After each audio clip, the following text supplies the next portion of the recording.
पिछले 4 दशकों से विस्थापन की मार झेल रहे बांग्लादेशी शरणार्थियों की सशक्त जिंदगी यह बयां करती है कि सरकारी तंत्र संवेदन शून्य है। अपने वतन के छूटने का डर और उस पर व्यवस्था की मार ने इन्हें पूरी तरह से तोड़कर रख दिया है। सरकार के वायदे ने जाने कहा फाइलों में धूल खा रहे हैं और शरणार्थी दफ्तरों में धक्के। कोरबा की इस बंगाल की तस्वीर बांग्लादेश विभाजन के वक्त हुई त्रासदी की दूसरी तस्वीर है, जो वक्त के साथ साथ धुंधली पड़ चुकी है। कोरबा शहर के ट्रांसपोर्ट नगर इलाके की इन्हीं तंग गलियों में रहता है शरणार्थियों का 40 परिवार, जिनकी संख्या वक्त के साथ साथ बढ़ती चली गई और जमीन तंग होती गई। 1982 में इंदिरा गांधी ने इन्हें माना कैंप से कोरबा भेजा तो इनके आंखों में उम्मीद की किरण थी, लेकिन लचर व्यवस्था ने इनके सारे अरमानों पर पानी फेर दिया। उन्होंने आश्वासन दिया था बिजनेसमैन के चलते कि आप लोगों को 5,000 रुपये अनुदान के देना पड़ेगा और प्लस आपको बिजनेस के लिए दुकान दिया जाएगा, मकान आप लोगों को मिलेगा। लेकिन उन्होंने आज तक हम लोगों को दुकान नहीं दिया, हम लोगों को कोई दुकान आज तक मिला ही नहीं। जिस वक्त इन्हें बसाया गया तब कोरबा की तस्वीर जुदा थी। समय के साथ साथ कोरबा ने बड़े शहर का चोला ओढ़ा, लेकिन ये पिछड़ते चले गए। सरकार ने इन्हें रहने को छत दी, व्यवसाय के लिए रकम और गुमटियां भी, लेकिन यह नहीं बताया कि ये अपनी गुमटी लगाए कहाँ। हम लोग को दुकान के लिए तो कोई जगह मिला ही नहीं है। घर के लिए पट्टा भी देने के लिए बात था, 6 साल बाद पट्टा देंगे बोले थे, लेकिन आज 30 साल हो गए, लेकिन वो भी पट्टा हम लोगों को नहीं मिला।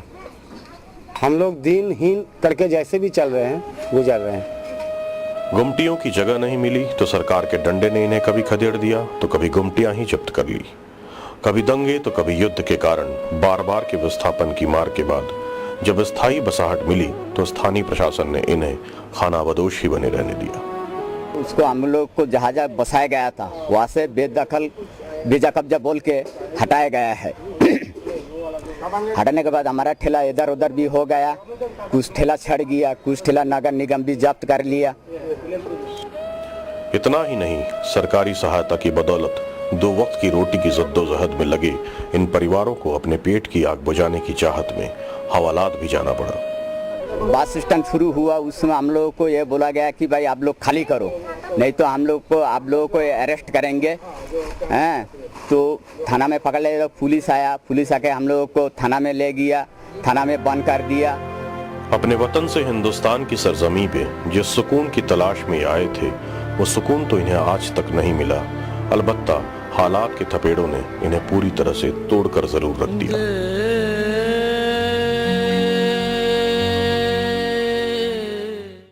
भारत पाकिस्तान विभाजन के बाद से पाकिस्तान में चले आ रहे अंतरकलह की निर्णायक लड़ाई 1971 में लड़ी गई, जिसमें हिंदुस्तान की फौज ने बांग्लादेश का साथ दिया और पूर्वी पाकिस्तान को पाकिस्तान से अलग किया। यह दास्तां भी उस जंग के बाद बने हालात की तस्वीर है, जिसमें बांग्लादेशी नागरिकों ने पाकिस्तान और बांग्लादेश से हजारों मील दूर हिंदुस्तान के कोरबा शहर में शरण ली। 1971 की जंग तो समाप्त हो गई, लेकिन इन शरणार्थियों की जिंदगी से जंग आज भी जारी है। 1947 से चले आ रहे पूर्वी पाकिस्तान एवं पश्चिमी पाकिस्तान की जंग में जहां एक ओर मुजीबुर रहमान थे तो दूसरी तरफ पाकिस्तानी फौज। हिंदुस्तान आंतरिक तौर पर पूर्वी पाकिस्तान यानी बांग्लादेश के साथ था। पाकिस्तान में बढ़ते दंगे फसाद के बीच हिंदुस्तान ने तत्कालीन पूर्वी पाकिस्तान में दहशत से प्रताड़ित लोगों के लिए 1958 में दंडकारण्य परियोजना की नींव रखी, जिसका मकसद दंगों में बर्बाद हो चुके लोगों को सुनिश्चित पनाह देना था। दंगों की बढ़ती दहशत ने कई परिवारों को अपना मुल्क, अपनी जमीन छोड़ने पर मजबूर होना पड़ा। पाकिस्तान में बढ़ते अत्याचार से भारत की तत्कालीन प्रधानमंत्री इंदिरा गांधी भी क्षुब्ध थी। That we allow, we support the genocide, and do you think it can be stopped? Do you think people are going to sit aside and watch their women raped in front of them and say that no, we are going to quieten the situation? That's not quietness. That is the worst possible type of war, is the worst possible type of violence.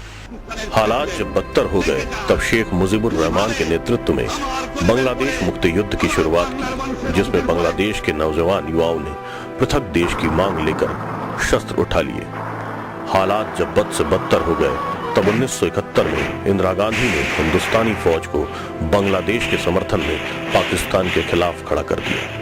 इस निर्णायक लड़ाई के बाद 16 सितंबर 1971 में बांग्लादेश पाकिस्तान से अलग होकर एक स्वतंत्र देश बना। लेकिन युद्ध के पहले और बाद में अपना सब कुछ गंवा चुके हजारों परिवारों को देश छोड़कर पलायन करना पड़ा। तब इंदिरा गांधी ने इन्हें हिंदुस्तान में पनाह दी। ऐसे लोगों को रिफ्यूजी कहा गया। 1982 में हजारों की संख्या में छत्तीसगढ़ के माना कैंप में बांग्लादेशी शरणार्थियों को पनाह दी गई, जहां से इन्हें विभिन्न जिलों में स्थायी बसाहट देने के लिए भेजा गया। इन्हीं में से 40 परिवारों को कोरबा के टीपी नगर में बसाया गया। यहां उनके लिए छत और आजीविका के लिए कुछ रुपए भी दिए गए, लेकिन इनका संघर्ष थमा नहीं। पिछले 29 सालों से आज तक यह विस्थापित व्यवस्थित जिंदगी की चाहत में जिंदगी से जंग लड़ रहे हैं। जिस वक्त बांग्लादेश में चल रहे खूनी मंजर में यह तड़प रहे थे, तब तत्कालीन प्रधानमंत्री इंदिरा गांधी ने इन शरणार्थियों को बेहतर जिंदगी देने के साथ साथ स्थायी बसाहट देने के लिए भी खूब कोशिश की, लेकिन इंदिरा गांधी की यह सोच आज तक पूरी ही न हो सकी। सरकारी योजना के तहत इन्हें 8,000 रुपए व्यवसाय के लिए किश्तों में दिया जाना था, जिसकी पहली किश्त 5,000 रुपए भी इन्हें दिया गया। लेकिन दुकान की जगह नहीं मिल पाने से ये यहाँ वहाँ भटकते रहे और व्यवसाय भी नहीं कर पाए। तो इंदिरा गांधी माँ बोलता था सबको, हमारा माँ बाप लोग माँ बोलता था कि वो पाला पोसा है इसलिए माँ बोलता था। तो वही माँ ने, इंदिरा माँ ने हम लोग को घोषणा किया, तुम लोग लड़ाई करके क्यों मारोगे, इस देश में आओ, इंडिया में आओ, हम लोग तुमको खाना पीना दे के, पढ़ाई लिखाई सिखा के, पाल पोस के, अपना नाती पोता बच्चा जैसा पाल के तुमको सामेदार बनाएंगे। फिर खेती किसानी दे के 18 साल उम्र होने से खेती किसानी दे के गाँव में भेजेंगे। बिजनेस करोगे तो बिजनेस में शहर में भेजेंगे। तो वही हिसाब से हम लोग को माना कैंप में लाया। इन परिवारों के लिए इंदिरा इनकी माँ थी। जैसे एक माँ अपने बच्चों को पाल पोस कर बड़ा करती है, ठीक वैसे ही इंदिरा ने भी इन्हें एक माँ की तरह अपने आंचल की छाप दी थी। अब दुकान का जो गुमटी दिया, गुमटी रखने के लिए स्थायी वो जगह आज तक नहीं दिया। मेरे को लग रहा है कि इंदिरा का जगह था, लेकिन ये जो अभी नगर निगम है साड़ा था, इन लोग का भंडार में है नहीं हम लोग के लिए जगह। 30 साल के थपेड़ों ने इन परिवारों को झकझोर कर रख दिया है। व्यवस्थित व्यवस्थापन तो दूर, आलम यह है कि शरणार्थी परिवारों को अपना पेट मारकर जीना पड़ रहा है। नहीं, ऐसा तो मुश्किल है। कभी नमक मिल जाए तो डाल लो, ऐसी कोई भी खाना चाहो तो पेट मारना पड़ता है, इसी में गुजारा करना पड़ता है। कोई चीज़ अगर मान लीजिए अब बच्चे मांग करे तो देने में असमर्थ हों, उसमें मुश्किल हो जाता है देने में। कोरबा के बंगाली चाल में हर घर की एक अलग कहानी है, लेकिन इन कहानियों में एक समानता है, तो वो है विस्थापन का दर्द और जिंदगी से द्वंद। जंग ने इनसे परिवार, जमीन, आशियाना सब कुछ छीन लिया। कल तक का संपन्न और खुशहाल परिवार दर दर की ठोकरें खाने को मजबूर हो गया, और सहारा मिला भी तो ऐसा कि जिंदगी भर बैसाखियों पर रगड़ाते रहे। बेशक इंदिरा गांधी की मंशा इन शरणार्थियों को बेहतर जिंदगी देने की थी, लेकिन सरकारी दफ्तरों के सिपहसालार भला कहां बदलने वाले थे। इंदिरा ने सब कुछ देना चाहा, लेकिन अफसरों के पास ना ही वो संवेदना थी और ना ही वो जज्बा। मुख्यमंत्री को रमन सिंह को हम खराब नहीं बोलता हूँ, वो बहुत अच्छा आदमी है। वो हम लोग को 2 रुपए चावल खिला के बचा रहा है, 1 रुपया चावल खिला के बचा रहा है। तो वो इतना हमारा पुनर्वासन विभाग का तरफ से इतना काम से हमको ध्यान दे। क्या हमारा वहाँ पर 40 परिवार है पुनर्वासन विभाग का, वो उनको पाने का चीज है, हम ख्याल करके हम दे देता है छानबीन करके। मेरे को इतना रिक्वेस्ट है। इंदिरा गांधी की मंशा के अनुरूप प्रदेश सरकार ने व्यवसायी तो नहीं बनने दिया, अलबत्ता इन्हें रजिस्टर्ड गरीब जरूर बना दिया। शुक्र है रमन सरकार का, जिसने गरीबों को भूख से लड़ने की ताकत तो दी और 2 रुपए किलो चावल की योजना बनाई। राज्य सरकार के पास जाता हूँ तो तुम्हारा डॉक्यूमेंट हम लोग दे दिया, कोरबा वाला बोलते डॉक्यूमेंट हमारे पास आया नहीं, तो गया कहाँ हमारा पैसा, हमारा डॉक्यूमेंट, हमारा पट्टा गया कहाँ? तो खाया छोटा खाटा ऑफिसर लोग खा गया, बड़ा तो दे दिया, ऊपर से दे दिया है। अगर ऊपर से नहीं देता तो रायगढ़ वालों को कैसे मिला? इन शरणार्थियों के हालात यह हैं कि जो घर मिला उसमें दुकान खोल ली, वही कमरा सोने का है, वही खाना भी बनता है और बच्चे फुटपाथ पर पड़ते हैं। पहले जंग ने इन्हें खानाबदोश बना दिया, फिर सरकार ने इन्हें सुनहरी जिंदगी का ख्वाब दिखाए और अब वे गरीब कहलाते हैं। मुफलिसी की जिंदगी जी रहे इन खानाबदोशों की उम्मीद एक बार फिर तब जगी जब एक स्वजातीय व्यक्ति ने प्रदेश के राज्यपाल का कार्यभार संभाला, लेकिन महामहिम से की गई फरियाद भी बेनतीजा रही। महामहिम राज्यपाल शेखर दत्त भी स्वयं बंगाली कौम से हैं। तत्कालीन प्रधानमंत्री इंदिरा गांधी की सोच और 1971 की त्रासदी से वे बखूबी वाकिफ भी होंगे। बावजूद इसके इन विस्थापितों की पुकार महामहिम तक नहीं सुन सके। उसके बाद जो हमारा राज्यपाल जो है, हम सुना है हमारा बंगाली राज्यपाल, हम उनसे भी बहुत बहुत बहुत रिक्वेस्ट करता है कि हमारा जिंदगी गुजर गया, हमारा बच्चा के लिए आपसे भीख मांगता हूँ। जो हमारी इंदिरा माँ दिया है वो भीख हम आपसे मांगता हूँ, आप दे दो, छानबीन करके दे दो। सीधा बात, हमारे पेट में भूख है, हम चिल्ला चिल्ला के बोलेंगे। लोकतंत्र की तमाम व्यवस्थाओं से अब इनका विश्वास उठता जा रहा है। वर्षों के इंतजार के बाद भी इन्हें इनका हक नहीं मिला। सीने के भीतर व्यवस्था के खिलाफ अब आक्रोश बढ़ने लगा है। ये कहते हैं कि इन्हें सिर्फ अपने इंदिरा माँ का दिया हुआ हक चाहिए। हम लोग का जिंदगी गुजर गया, अभी हमारा बच्चा लोग लेके हम लोग जहर खा के मारेंगे जब धंधा के लिए हम लोग को दुकान नहीं मिलेगा, दुकान का जगह नहीं मिलेगा। इन लोग को सुनाई नहीं देता रायपुर वाला को कि इंदिरा जो बैठा है, एक परिवार 40 परिवार वहां मार रहा है भूखा, जो हमारा उसका हकदारी चीज है वो हकदारी चीज मांग रहा है। हम लोग हकदारी चीज मांग रहे हैं, हम लोग फोकट का चीज नहीं मांग रहा है उससे। जब इंदिरा पाल के घोषणा करके इतना चीज हमारे लिए रखा, हमको ऑफिसर को दिया, हमको देने के लिए, उनको देने के लिए क्या आखिर जाता है? ये उन बच्चों की तरह है जिनसे इनकी माँ बिछड़ गई और वे पनाह मांगते दर दर की ठोकरें खाते घूम रहे हैं। जब इंदिरा माँ चले गया तो दुनिया से सब चले गया। बहरहाल इंदिरा के चले जाने के बाद न ही किसी प्रधानमंत्री ने इनकी सुधरी और न ही प्रदेश के मुखियाओं ने यह जानने की कोशिश की कि जख्म सूखे हैं या हरे। बंगाली चाल में बसे हर परिवार की अपनी एक अलग कहानी है। कहीं रोजगार की मार तो कहीं तंग कमरों में सिमटता परिवार।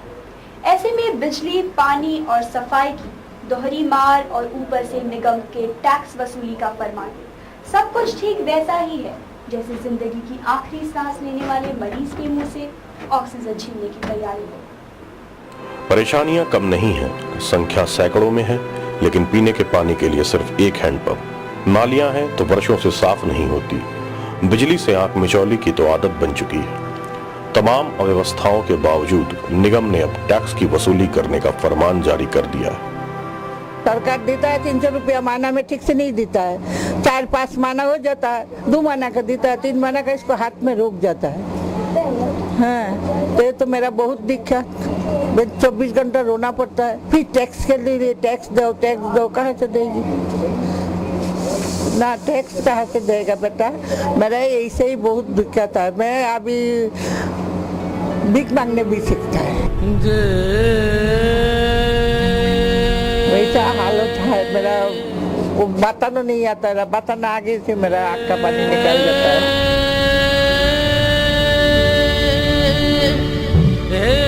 जिंदगी के आखिरी पड़ाव पर आ चुके इन बुजुर्गों को पहले पाकिस्तानी फौज ने खदेड़ा, फिर व्यवस्था के डंडे ने इन्हें व्यवसाय करने से रोका।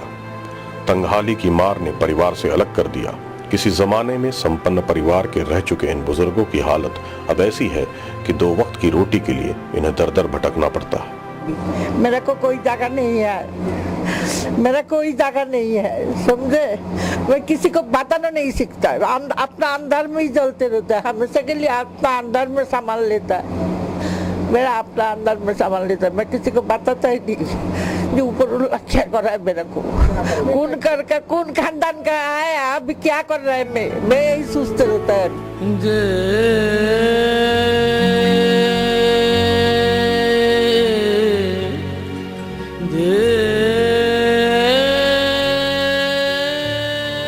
इन परिवारों की जिंदगी में इतने जख्म हैं कि परत दर परत खुलने पर सिवाय दर्द के हासिल कुछ भी नहीं। दर्द के इस माहौल में सब कुछ उदास है। अगर खुशी है तो इस बात की दर्द ने इनके रिश्तों को मजबूती से जोड़ रखा है। तमाम गमों के बाद भी यह सब एकजुट है, शायद इसलिए क्योंकि दर्द बांटना इनकी जरूरत है और मजबूरी भी।